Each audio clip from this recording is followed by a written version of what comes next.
Hello दोस्तों, शौर्य classes में आप सभी का स्वागत है। दोस्तों, इस वीडियो में हम बात करने वाले हैं वेस्टफेलिया के बारे में। दोस्तों, वेस्टफेलिया इतना ज्यादा इंपॉर्टेंट टॉपिक है कि जिसको हम तीन पार्ट्स में समझ सकते हैं। प्री वेस्टफेलिया, वेस्टफेलियन राज्य व्यवस्था और पोस्ट वेस्टफेलिया। दोस्तों, ये टॉपिक इतना ज्यादा इंपॉर्टेंट है कि एग्जाम के अंदर इन तीनों पार्ट्स में से किसी पर भी क्वेश्चन पूछा जाता है। सो आप इस वीडियो को एंड तक जरूर देखें ताकि इस टॉपिक का कोई भी इंपॉर्टेंट पार्ट आपसे मिस ना हो। और दोस्तों, इस वीडियो में हम बात करेंगे प्री वेस्टफेलिया के बारे में, जिसमें हम बात करेंगे वेस्टफेलियन राज्य व्यवस्था के आने से पहले की सिचुएशंस के बारे में। सो आइए दोस्तों, वीडियो को स्टार्ट करते हैं। सबसे पहले जानते हैं प्री वेस्टफेलिया के बारे में। आइए दोस्तों, बात करते हैं पहले पॉइंट के बारे में। पहले पॉइंट में दे रखा है कि प्रारंभिक आधुनिक राज्य का उदय एक दीर्घकालीन प्रक्रिया का परिणाम है और जिसमें धर्म को सबसे ऊंचा स्थान दिया गया और राज्य और धर्म को एक दूसरे के अभिन्न अर्थ के रूप में प्रयोग किया गया।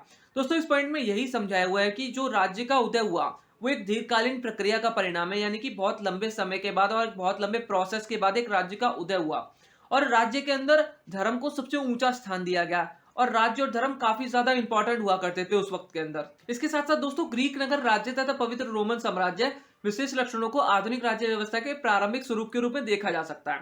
दोस्तों, इस पॉइंट में यही बताया हुआ है कि जो ग्रीक नगर राज्य है और पवित्र रोमन साम्राज्य है, ये दो उदाहरण है, ठीक है, जो एक राज्य का उदय हुआ स्टार्टिंग के अंदर, उसका प्रारंभिक स्वरूप, मतलब कि स्टार्टिंग में एक राज्य कैसा होता था, एक राज्य व्यवस्था कैसी होती थी, उसके ये दो उदाहरण है, ग्रीक नगर राज्य और पवित्र रोमन साम्राज्य। दोस्तों, जैसे कि मैंने आपको बताया कि ग्रीक नगर राज्य और पवित्र रोमन साम्राज्य ये दो उदाहरण है राज्य के उदय के प्रारंभिक स्वरूप के रूप में देखे जाते हैं, है ना। इसका मतलब ये है कि राज्य स्टार्टिंग में कैसा दिखता था, राज्य व्यवस्था कैसी थी, उसके दो उदाहरण है। अब जो ग्रीक नगर राज्य है वो प्रत्यक्ष लोकतांत्रिक प्रक्रिया पर आधारित है। इसका मतलब यह है कि वहां पर लोकतांत्रिक प्रक्रिया फॉलो की जाती है ना। इसके साथ साथ जो नागरिकता अधिकार है वो किसी विशेष वर्ग तक ही सीमित है। इसमें महिलाओं, बच्चों, दासों और वृद्ध लोगों को इस चीज से बाहर रखा गया, उनके पास अधिकार नहीं है। इसके साथ साथ दोस्तों, यूरोप में मध्यकाल राज्य व्यवस्था संपूर्ण प्राधिकरण सत्ता पर आधारित नहीं थी। इस प्रकार प्राधिकरण शक्ति का प्रमुख केंद्र चर्च के हाथ में था। दोस्तों, इस पॉइंट में यही बताया हुआ है कि जो यूरोप में मध्यकाल के अंदर जो राज्य व्यवस्था थी वो राज्य के द्वारा कंट्रोल नहीं होती थी, बल्कि चर्च के हाथ में थी सारी पावर्स। मतलब जितनी भी जो शक्तियां थी वो चर्च के हाथ में थी और चर्च सत्ता संभालता था, मतलब शासन करता था। और राज्य व्यवस्था यूरोप के सभी भागों में एक समान नहीं थी। इस प्रकार राज्य की अवधारणा न ही निश्चित थी न ही सार्वभौमिक। ये केवल विकेंद्रीकृत और अपूर्ण सत्ता के रूप में परिभाषित की जा सकती है। दोस्तों, इस पॉइंट में यही बताया हुआ है कि जो यूरोप के बाकी के हिस्से थे यानी भाग थे, वहां पर जो राज्य व्यवस्था थी वो एक समान नहीं थी। हर एक राज्य के अंदर अलग अलग राज्य व्यवस्था थी, ठीक है। और इस तरीके से जो राज्य व्यवस्था है ना ही वो निश्चित थी ना ही यूनिवर्सल थी, यानी सार्वभौमिक नहीं थी वो। और ये विकेंद्रीकृत थी, यानी कि हर एक राज्य के अंदर अलग अलग थी। इसके साथ साथ दोस्तों, मध्यकालीन यूरोप में पवित्र रोमन साम्राज्य के पतन के पश्चात वह संस्कृति के नए स्रोतों के रूप में उभरा जिसमें अरबी सभ्यता सबसे प्रमुख थी, जो कि धार्मिक तथा राजनीतिक वर्चस्व पर आधारित थी और जो कि खालिका द्वारा नियंत्रित की जाती थी। दोस्तों, इस पॉइंट का मतलब ये है कि जब पवित्र रोमन साम्राज्य का अंत हो गया, वहां पर एक कई सारी सभ्यताएं आने लग गई। सभ्यता का उदाहरण है अरबी सभ्यता। अरबी सभ्यता आई जो कि खालिका द्वारा नियंत्रित की जाती थी और धार्मिक राजनीतिक वर्चस्व के सिद्धांत पर आधारित थी। इसके अलावा विजेंटाइन, जो कि पवित्र रोमन साम्राज्य के अवशेषों पर खड़ा था, और कॉन्स्टेंटिनोपल जैसे प्रमुख क्षेत्र थे। अब ईसाई धर्म विचारों ने इसको एकत्रित करने और एकजुट करने का काम किया। दोस्तों, उसके अंदर कई सारे क्षेत्र आते थे, विजेंटाइन, कॉन्स्टेंटिनोपल, और जो कि पवित्र रोमन साम्राज्य के अवशेषों पर खड़े थे, ठीक है। ईसाई धर्म जैसे विचारों ने उसको एकत्रित करने और एकजुट करने का काम किया था उसके अंदर। इसके साथ साथ दोस्तों, बाकी के यूरोप में नई भाषाओं, संस्कृतियों का एक नया नेटवर्क तैयार हो रहा था। परिणाम स्वरूप नए समुदाय तथा नए राष्ट्र निर्माण की प्रक्रिया तैयार हो रही थी।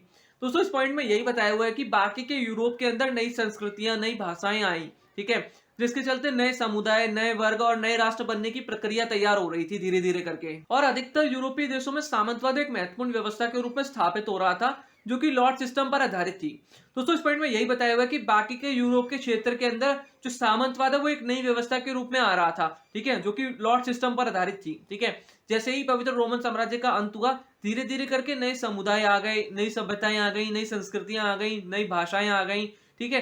जो धीरे धीरे करके नए वर्गों और नए समुदायों का निर्माण हो रहा था धीरे धीरे करके, उसमें सामंतवाद एक नई व्यवस्था बनकर सामने आई। इसके साथ साथ दोस्तों, सामंतवाद यूरोप में रोमन साम्राज्य के पतन के कारण व्याप्त अव्यवस्था के परिणाम स्वरूप उभर कर आया। इसके अलावा मध्यकालीन यूरोप में चर्च सबसे अधिक प्रभावी व्यवस्था के रूप में अधिकतम शक्ति का केंद्र बना रहा। दोस्तों, इस पॉइंट में यही बताने की कोशिश की गई है कि सामंतवाद जैसे ही पवित्र रोमन साम्राज्य का अंत हुआ, धीरे धीरे करके अव्यवस्था हो गई। उस अव्यवस्था के कारण ही सामंतवाद एक नई व्यवस्था के रूप में सामने आया और धीरे धीरे करके जो चर्च था उसके पास और शक्तियां आ गई, वो और ज्यादा शक्तिशाली हो गया और शक्ति का केंद्र बन गया कि जितनी भी पावर्स हैं उसी के पास रहेंगी और उसके हाथ में रहेंगी। और इसके साथ साथ दोस्तों बाकी की जितनी भी व्यवस्थाएं थी वो स्थानीय थी और वो भी चर्च के द्वारा कंट्रोल होती थी। तो शक्ति का जो पहला सोर्स था और सबसे आखिरी सोर्स था वो चर्च ही था। दोस्तों इस पॉइंट में यही समझाने की कोशिश की गई है कि चर्च के पास कितनी पावर्स थी, उसके पास वो ही शक्ति का सबसे पहला सोर्स था, सबसे आखिरी सोर्स था और जितनी भी उसकी व्यवस्थाएं थी वो स्थानीय थी और वो भी उसके द्वारा ही कंट्रोल होती थी। जितनी भी व्यवस्थाएं थी वो सब कुछ चर्च कंट्रोल करता था, चर्च के हाथ में था। और दोस्तों आर्थिक तथा तकनीकी क्षेत्र में होने वाली तकनीकी खोजों ने न केवल सामाजिक संबंधों को बेहतर बनाया बल्कि उसने एक नेटवर्क तैयार करा जो कि कम्युनिकेशन और विचारों की क्रांति पर आधारित था। दोस्तों जैसे कि मैंने आपको स्टार्टिंग में बताया कि जैसे ही पवित्र रोमन साम्राज्य का अंत हुआ, सामंतवाद आ गया, नई सभ्यताएं, नए समुदाय, ये सभी चीजों की शुरुआत हो गई। जो चेंजेस वो हो रहे थे उसके साथ में आर्थिक और तकनीकी क्षेत्र में भी कई सारे चेंजेस हुए जिन्होंने विचारों की क्रांति लाई। सो दोस्तों इस तरीके से प्री वेस्टफेलिया के अंदर ये सारी सिचुएशंस हुई थी वेस्टफेलियन राज्य व्यवस्था के आने से पहले। राज्य का उदय हुआ, धीरे धीरे करके चर्च के हाथों में सारी शक्तियां थी, है ना। और जैसे ही पवित्र रोमन साम्राज्य का अंत हुआ, नए समुदाय आ गए, नई संस्कृतियां आ गई, सामंतवाद का उदय हो गया और धीरे धीरे करके आर्थिक और तकनीकी क्षेत्र में भी कई सारे परिवर्तन हुए और चर्च इसमें बहुत ज्यादा शक्तिशाली था। ये सभी चीजें प्री वेस्टफेलिया के अंदर बताई गई हैं जो कि वेस्टफेलिया राज्य व्यवस्था के आने से पहले की थी। सो दोस्तों इस तरीके से टॉपिक यहाँ पर पूरा हो जाता है। उम्मीद करता हूँ ये टॉपिक आपको अच्छे से समझ में आया होगा। और दोस्तों वीडियो अच्छा लगा हो तो वीडियो को लाइक करें, कमेंट करें, चैनल को सब्सक्राइब करें, साथ ही साथ बेल नोटिफिकेशन को दबाएं ताकि फ्यूचर की वीडियोस का नोटिफिकेशन भी आपको मिलता रहे। और इस वीडियो को अपने उन सभी दोस्तों के साथ शेयर करें जिनको इस वीडियो की जरूरत है। मिलते हैं नेक्स्ट वीडियो में। Thank you so much.